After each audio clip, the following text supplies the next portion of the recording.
A ver, ¿cómo le hace un gigante como Microsoft, que tiene negocios regados por todo el mundo, para explicarle sus finanzas al planeta?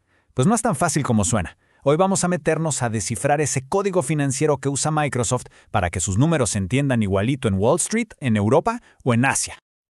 Miren, esta es nuestra ruta. Primero, vamos a dimensionar el tamaño de Microsoft. Luego, nos metemos de lleno al tema de las reglas contables. Vamos a descubrir qué idioma financiero está obligado a hablar, cómo lo traduce para el resto del mundo, veremos ejemplos prácticos y, súper importante, por qué todo esto es clave para los negocios globales de hoy. Sale, empecemos. Para entender por qué sus finanzas son tan complejas, primero hay que entender la escala de Microsoft.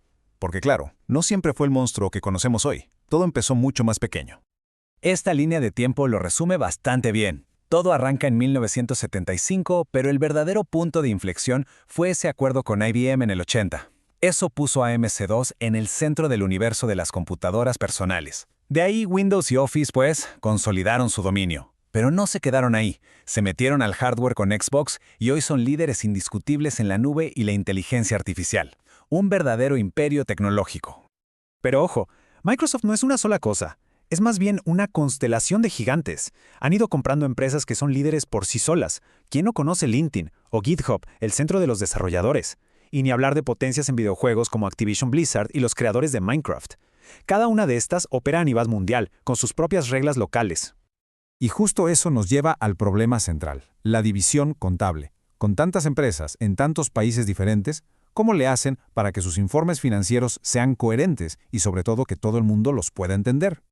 Aquí está el verdadero reto. Imaginen que tienen que explicarles sus finanzas a personas que usan dialectos contables completamente distintos. Se necesita un idioma común, ¿no? Pues resulta que en el mundo de las finanzas hay dos principales. Y aquí los tienen, US GAAP y las NIF. Pensemos que los GAAP son las reglas del juego en Estados Unidos, punto. Y las NIF, o IFRS en inglés, son el estándar en más de 140 países, o sea, casi todo el resto del mundo. Son como el inglés y el español de la contabilidad. Los dos sirven para hacer negocios, pero cada uno tiene su propia gramática y sus propias reglas. Entonces, ¿cuál de los dos usa Microsoft? Bueno, la respuesta corta es que no es una elección. Hay una razón muy clara y de hecho obligatoria por la que tienen que usar un idioma en específico. Y ese idioma es US GAAP. La clave está en la definición. Es el marco contable obligatorio para las empresas que cotizan en las bolsas de Estados Unidos. Esa palabrita obligatorio lo cambia todo. No hay opción. Y la lógica detrás es súper sencilla. Miren, son 3 pasos. Primero, Microsoft está en el Nasdaq. Segundo, el Nasdaq lo regula la SEC. Y tercero, la SEC exige que todas las empresas bajo su lupa usen sus reglas. O sea, US GAAP. Así de simple, no hay más que discutir. Pero esperen un momento. Si Microsoft tiene que usar las reglas de Estados Unidos, ¿qué pasa con sus empresas en Europa o Asia, donde el idioma contable que se habla son las NIF? Ah, pues aquí es donde el rompecabezas se pone bueno. Justo aquí es donde entra el segundo idioma. Las filiales de Microsoft en otros países, digamos Activision en Francia o LinkedIn en Irlanda, pues tienen que seguir las leyes locales. Y en muchísimos de esos países, la ley les exige usar las NIF. Así que, a nivel local, Microsoft es básicamente bilingüe. Tiene que hablar el idioma NIF a la perfección. Y aquí es donde pasa la magia. Al final de cada trimestre o año, Microsoft se pone el sombrero de traductor experto. Agarra todos esos informes locales que están en NIF y los convierte, línea por línea, a su idioma oficial, el US GAAP. El resultado es un único informe unificado que cumple con las reglas de la SEC.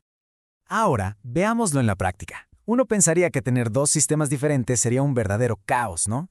Pero la realidad es que en los temas más importantes, ambos lenguajes han evolucionado para decir básicamente lo mismo. Y este es el punto clave. Conforme los mercados se han vuelto más globales, los que ponen las reglas de ambos lados del mundo han trabajado para que se parezcan cada vez más. Así que, aunque los manuales son distintos, los principios sobre cómo reportar la compra de una empresa o cómo dividir el negocio en segmentos son prácticamente idénticos. Esta tabla lo deja clarísimo. Pensemos en las compras de empresas, como la de Activision. La NIF 3 te dice cómo reportarla. Bueno, pues bajo US GAAP, Microsoft usa un método que es casi un espejo de esa norma. Ahora, aunque se parecen mucho, no son idénticos. Por ejemplo, con los activos intangibles. Las NIF a veces te dejan capitalizar costos de desarrollo un poco antes que los GAAP. Son detallitos, pero demuestran que, aunque hay mucha convergencia, los dialectos todavía existen. Y bueno, la cosa no para ahí. Hay muchas otras áreas donde los dos sistemas van de la mano. Por ejemplo, en presentar un juego completo de estados financieros, en consolidar todas las filiales o en reportar eventos importantes después del cierre del año. Son principios básicos que ambos sistemas comparten. Al final del día, el objetivo es el mismo, transparencia. Ok, ya vimos los detalles técnicos. Ahora vamos a alejarnos un poco.